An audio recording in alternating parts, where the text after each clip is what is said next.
بسم اللہ الرحمن الرحیم۔ آج کی ویڈیو میں ہم یہ دیکھیں گے کہ زلیخا نے یوسف علیہ السلام کو چھوڑنے اور بھولنے کے لیے کون کون سے طریقے استعمال کیے ہیں۔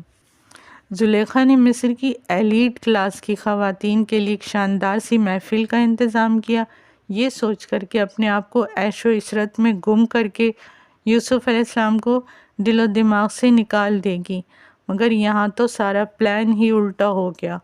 زلیخا بڑے ہی اچھے موڈ میں خوب تیار ہو کر محفل میں آئی، مگر ادھر تو ہر لڑکی کی زبان پر بس ایک ہی ذکر تھا۔ ایک بولی، مجھے لگتا ہے زلیخا کے اپنے عبرانی غلام کے ساتھ تعلقات ہیں۔ کوئی کہتا، سنا ہے اس نے کوئی خوبرو غلام رکھا ہوا ہے۔ یہاں تک کہ دو خواتین نے تو ڈائریکٹ زلیخا سے کہہ دیا کہ سنا ہے آپ نے بہت حسین عبرانی غلام رکھا ہوا ہے، ذرا ہمیں بھی تو دکھاؤ کیسا ہے، کدھر ہے، نظر کیوں نہیں آ رہا۔ اگر ہم آپ کی جگہ ہوتے تو اس غلام کو 1000 پردوں میں چھپا کر رکھتے۔ زلیخا یہ سب باتیں سن کر مزید پریشان اور غصہ ہو کر محفل چھوڑ کر باہر نکل گئی۔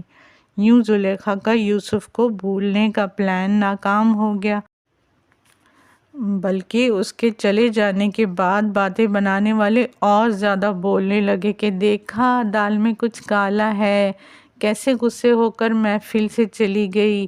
یہاں تک کہ باتیں سن کر زلیخا کی کنیزوں تک کو غصہ آ گیا اور انہوں نے بھی مہمان لڑکیوں کی دھلائی کر دی۔ زلیخا باہر اندھیرے میں صحن میں پریشان بیٹھی تھی کہ کنیز نے پھر سے زلیخا کو اکسایا کہ کسی بھی طرح یوسف سے جان چھڑائی جائے۔ جب وہ نہیں مانی تو پھر مشورہ دیا کہ ایک خوشگوار سفر پر جانے کا خیال کیسا رہے گا۔ زلیخا کو یہ ٹھیک لگا اور حکم دے دیا کہ ٹھیک ہے، دریائے نیل پر جانے کا پلان کیا جائے۔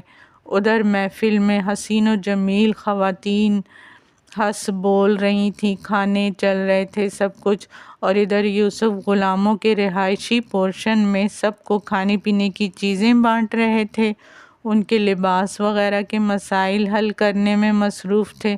پھر فارغ ہو کر اپنے کمرے میں خدا سے دل کی باتیں کرنے لگے، کیونکہ کئی دن سے وحی اور فرشتہ نہیں آیا تھا اور وہ اندر ہی اندر بہت اکیلا محسوس کر رہے تھے، کیونکہ ان کا واحد سہارا یہی تھا کہ وہ اللہ سے باتیں کر لیا کرتے تھے یا فرشتے سے۔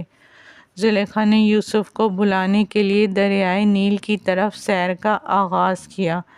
غلاموں کی پوری فوج ساتھ گئی، اسی بہانے ان کی بھی آؤٹنگ ہو گئی۔ سب کشتی میں سوار ہوئے، کشتی دھیرے دھیرے پانی میں آگے بڑھی۔ حسین مناظر، تازہ ہوا، پرسکون ماحول۔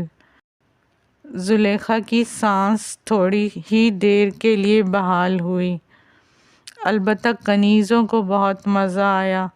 بیچارے غلاموں نے محنت مشقت کر کر کے لکڑیوں کی آگ جلا کے ادھر بھی شاہی کھانا پرتکلف سا بنا کر دے دیا، ڈھول گانا وغیرہ سب کچھ کر دیا زلیخا کے لیے، مگر وہ خوش نہ ہوئی۔ شفاف پانی، ٹھنڈی ہوا، سکون، کوئی چیز اس کو خوش نہ کر سکی۔ اگلے دن دو غلاموں نے دریا میں غوطہ لگا کر سیپیاں نکالیں۔ ایک سیپ سے قیمتی موتی نکل آیا، جسے دیکھ کر سب خوش ہوتے رہے، مگر بانو زلیخا بدستور اداس اور لاتعلق بنی رہیں۔ کنیز نے چونکا کر زبردستی موتی دکھایا اور بولی، ایک وقت تھا جب آپ موتی دیکھ کر وجد میں آ جاتی تھیں۔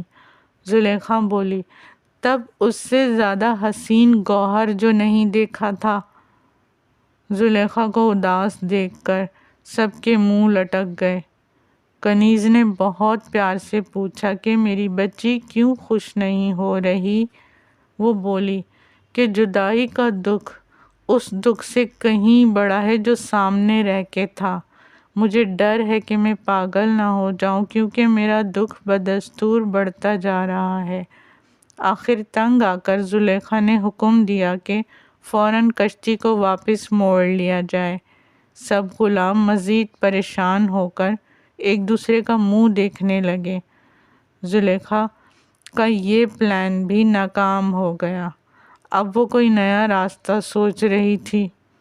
واپس جانے کے بعد زلیخا نے اور کون کون سی ٹرکس چلائیں، یہ دیکھنے کے لیے لائک، سبسکرائب اور اپنے پیاروں سے شیئر کرنا نہ بھولیں۔